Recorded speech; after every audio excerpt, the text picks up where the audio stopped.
Nasa oktaba pa po tayo ng Pasko ng Pagkabuhay. Panahon po ito ng kagalakan, hindi ng pagdadalamhati.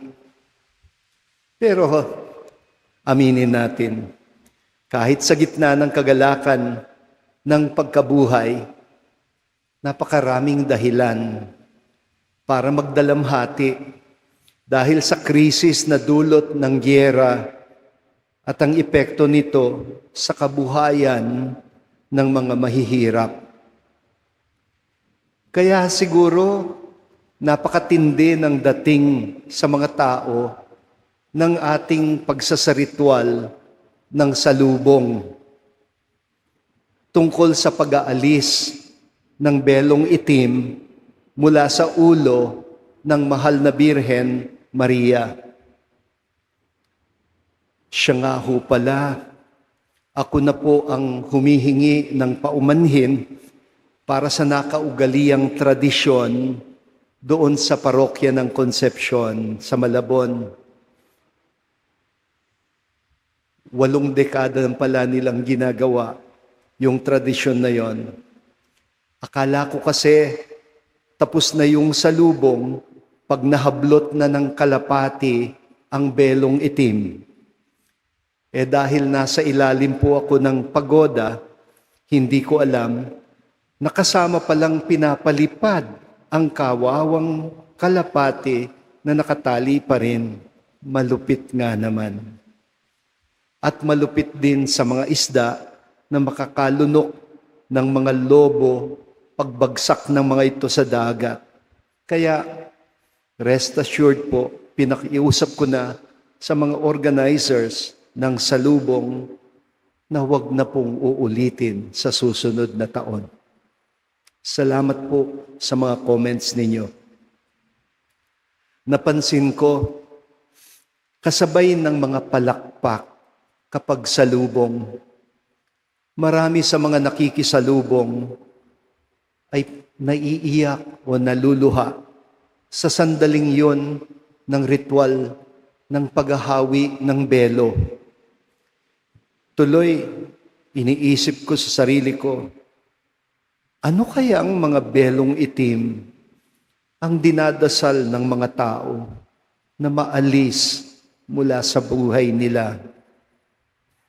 Mga problemang nagpapadilim sa buhay at nagdudulot ng matinding lungkot at pighati. Sa Ebanghelyong binasa natin ngayon, 2 beses tinanong si Maria Magdalena kung bakit siya umiiyak. Ang unang nagtanong, mga anghel. At ang pangalawang nagtanong ay ang mismong Panginoon na muling nabuhay na hindi niya kaagad nakilala. Bakit ka umiiyak? Magandang tanong sa ating lahat. Bakit ka umiiyak?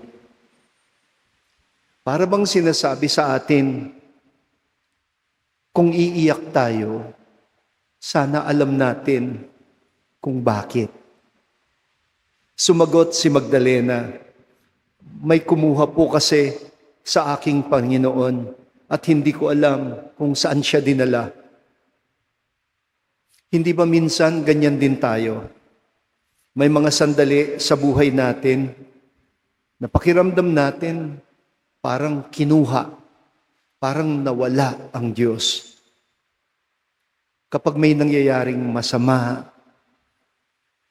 kapag parang nananaig ang hindi tama, kapag parang wala nang pakialam at malasakit ang tao sa isa't isa, napapaisip tayo, pag ganyan, nasaan na ang Diyos? Pero sa totoo lang, mas nakakatakot kaysa pag-iyak ay yung kapag hindi na tayo marunong maiyak. Kapag wala na tayong pakialam, kapag manhid na ang puso, yun ang tanda na parang may nawawala sa ating pagkatao.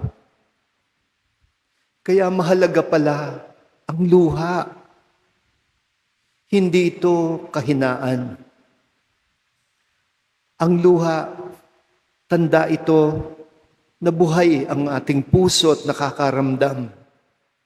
Sabi nga nung yumaong Papa Francisco, mas malinaw daw tayong nakakakita kapag ang ating mga mata ay nahuhugasan ng maraming luha.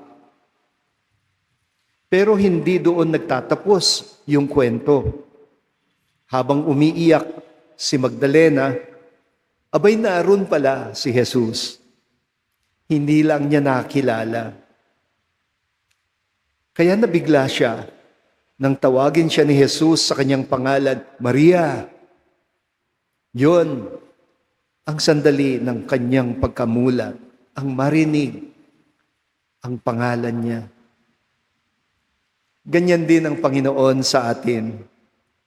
Sa gitna ng ating pagluha, sa gitna ng ating mga kalungkutan, sa gitna mismo ng mga sandaling pakiramdam nating parang wala siya, minsan binubulaga niya tayo, naroon pala siya. Hindi lang natin kaagad nakikilala. Mga kapatid, ang Pasko ng pagkabuhay, hindi nagsasabing wala nang dahilan para umiyak.